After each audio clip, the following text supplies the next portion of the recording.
ప్రభాస్ అంటే ఈ రోజున దేశం మొత్తం పీక కోసుకునేంత పిచ్చి ఫాలోయింగ్ వచ్చేసింది.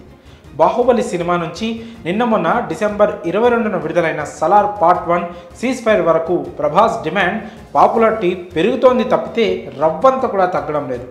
ఇటువంటి క్రేజ్ని సొంతం చేసుకున్న మరొక హీరో లేరంటే అతిశయోక్తి కాదు. అందుకే ప్రభాస్ పేరుతో లింక్ అయిన ఏ వార్త అయినా అది కరెక్ట్ అయినా కాకపోయినా విపరీతమైన ప్రచారం అలవోకగా అప్రయత్నంగానే వచ్చేస్తోంది. ఇప్పుడు తాజాగా ఒక వార్త భారీ వైరల్ అవుతుంది. అదేంటంటే అయోధ్యలో అన్నదానం ఖర్చంతా ప్రభాస్దే అని ఈ వార్త సోషల్ మీడియాలో తెగ వైరల్ అవుతుంది. ప్రభాస్ భోజన ప్రియుడన్న సంగతి అందరికీ తెలిసిందే. తాను తినడమే కాకుండా తాను ఏం తింటే అది తన దగ్గరున్న వాళ్ళకి పెట్టడం ప్రభాస్కున్న అలవాటు. షూటింగ్లో ఉన్నా ప్రయాణాల్లో ఉన్నా ఇంకెక్కడికైనా వెళ్ళినా తనతో పాటు ఉండే వారందరికీ మంచి భోజనం పెట్టడం మహా ఇష్టం ప్రభాస్కి. హైదరాబాద్లో షూటింగ్ ఉందంటే తన ఇంటి దగ్గర నుంచి క్యారేజీలు వెళ్లాల్సిందే. అట్లుంటుంది ప్రభాస్ తోటి. ప్రభాస్ పెదనాన్న కృష్ణంరాజు చనిపోయినప్పుడు సంస్మరణ సభకు విచ్చేసిన 1,00,000 మందికి భోజన సదుపాయం కూడా కల్పించారు. 25 రకాల వంటకాలతో భోజన ఏర్పాట్లు చేయించారు. ఇవన్నీ క్యాల్కులేట్ చేసుకొని ప్రచారం కోసం వ్యూస్ కోసం ప్రభాస్ మీద ఫేక్ న్యూస్ క్రియేట్ చేశారో ఏమో తెలియదు, కానీ ఈ వార్త మాత్రం విపరీతంగా వైరల్ అయ్యింది. ప్రభాస్ కూడా భోజన ప్రియుడు. తన చుట్టూ ఉన్నవారికి పెట్టాలని అనుకుంటాడు కాబట్టి ఇది నిజమే అని నమ్మేశారు జనాలు.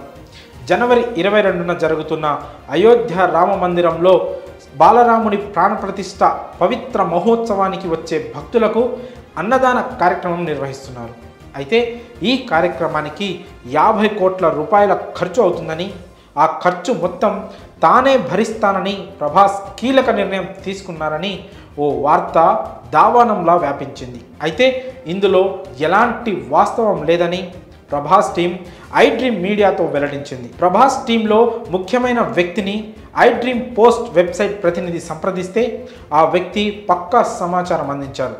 అటువంటిదేమీ లేదని, ప్రభాస్కి అసలు ఈ విషయమే తెలియదని, దీనికి సంబంధించి ఎటువంటి వ్యవహారం నడవలేదని ఆయన వివరించారు.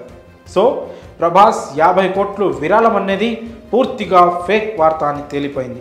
రాముల వారి ప్రాణప్రతిష్ఠ మహోత్సవానికి 50 కోట్లు ఖర్చు పెట్టడం ప్రభాస్కి పెద్ద భారమేమీ కాదు. కానీ ప్రభాస్ మైండ్లో లేనిది కూడా ఉన్నది అన్నట్టు వ్యూస్ కోసం క్రియేట్ చేయడమే ఇప్పుడు సమస్యగా మారింది. ఆయన ఆదిపురుషులో రాముడి పాత్రలో నటించారు కాబట్టి ఈ ఫేక్ వార్త జనాల్లో బలమైన నమ్మకాన్ని కలిగించింది. దీనికి తోడు ఆయన మంచితనం. దీంతో ఇదే నిజమని అనుకున్నారు జనాలు. అయితే ప్రభాస్ టీం ఇందులో వాస్తవం లేదని తేల్చేసింది. మరి నిజం తెలిసింది కాబట్టి ఈ ఫేక్ న్యూస్ మీకు ఎవరైనా షేర్ చేస్తే ఈ వీడియోని వాళ్లకు మీరు షేర్ చేయండి.